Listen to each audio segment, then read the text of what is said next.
Welcome, dear listeners, to History with Herodotus, where we embark on a journey through the annals of time, unraveling the mysteries of our collective past. Today we find ourselves in the majestic city of Cairo, a metropolis whose history stretches back millennia, like a rich tapestry woven from threads of ancient civilizations. As we delve into the origins of this storied city, let us begin by setting the stage for the drama that is to unfold. In the distant past, around 3000 BCE, the Nile River, that life-giving artery of Egypt, nourished the growth of a settlement that would eventually become the magnificent city we know today. The area was initially inhabited by a tribe known as the Meshwesh, who were later absorbed into the larger Egyptian culture. As we transport ourselves to this ancient landscape, imagine the Nile's waters lapping against the shores, its fertile silt bringing forth a verdant paradise in the desert's heart. The air is thick with the scent of lotus flowers and the sounds of hippos wallowing in the shallows. It is here, near the modern-day district of Fustat, that the story of Cairo begins to take shape. In 641 CE, the Arab general Ammar ibn al-As, under the Caliph Umar ibn al-Khattab, laid siege to the Byzantine fortress of Babylon, marking the beginning of Islamic rule in Egypt. The conquest of Egypt was a pivotal moment in the history of the region, as it brought an end to centuries of Roman and Byzantine dominance. As we explore this period, we notice the influence of the Arab conquerors on the city's architecture, art, and literature. The early history of Cairo is also marked by the construction of the Mosque of Ammar ibn al-As, built in 642 CE, which served as a center of Islamic learning and worship. This historic mosque, one of the oldest in Africa, would become a symbol of the city's importance as a hub of Islamic scholarship and culture. The mosque was built using materials from the nearby Byzantine fortress, demonstrating the adaptive reuse of existing structures by the Arab conquerors. As we wander through the city's earliest days, we notice the coexistence of different faiths in this cosmopolitan city. The Temple of Tita, which stood alongside the mosque and the church, is a testament to the tolerant atmosphere that prevailed during this period. The city's strategic location at the crossroads of trade routes between Europe, Asia, and Africa made it an attractive center for merchants, scholars, and travelers from diverse backgrounds. The early history of Cairo is also marked by the establishment of the city as a center of administrative and military power. The Arab conquerors built a new capital, Al-Qahira, which would eventually become the nucleus of modern-day Cairo. As we explore this period, we notice the influence of the Umayyad and Abbasid caliphates on the city's architecture, art, and literature. As we pause to reflect on these earliest chapters in the history of Cairo, we find ourselves at the threshold of a new era, one that would see the city rise to unprecedented heights of power and cultural brilliance. The stage is set for the next act in our narrative, as we prepare to enter the period of Cairo's greatest flourishing, when the city would become a beacon of knowledge, attracting scholars, poets, and merchants from across the known world. Let us proceed, dear listeners, into this captivating era, as the story of Cairo continues to unfold like a mesmerizing tale from the Arabian Nights, with its intricate patterns of culture, politics, and architecture waiting to be explored.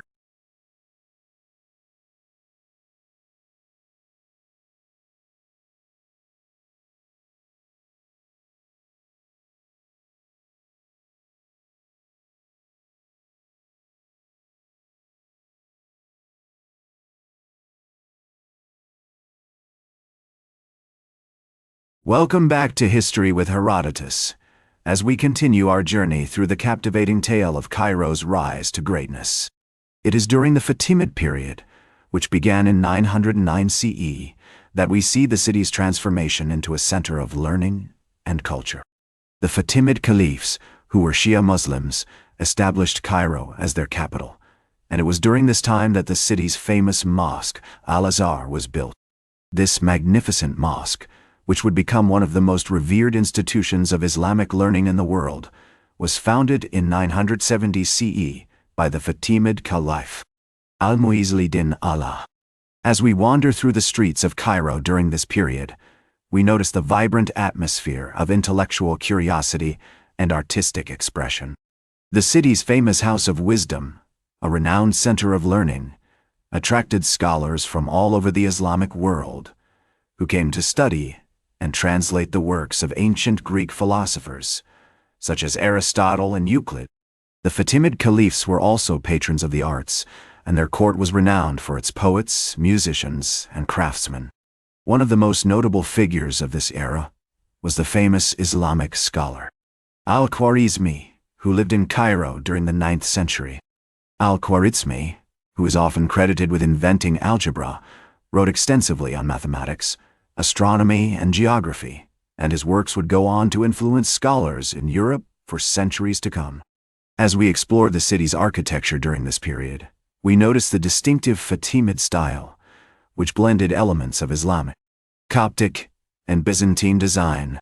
The Mosque of Al-Azhar, with its intricate stone carvings and ornate minarets, is a testament to the skill and craftsmanship of the Fatimid architects.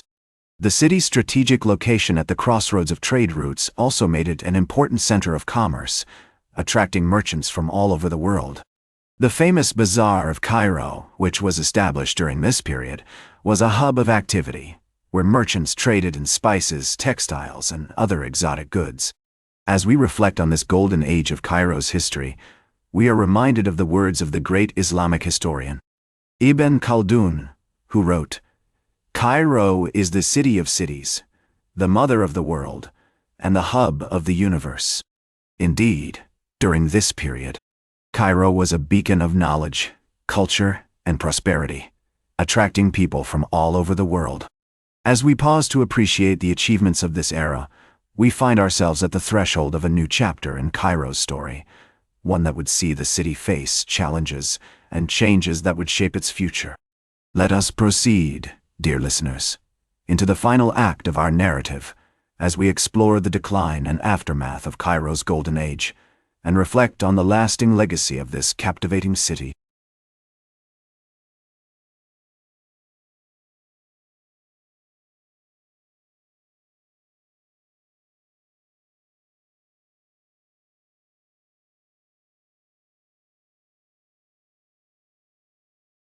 Welcome back to History with Herodotus, as we conclude our journey through the captivating tale of Cairo's rise and fall.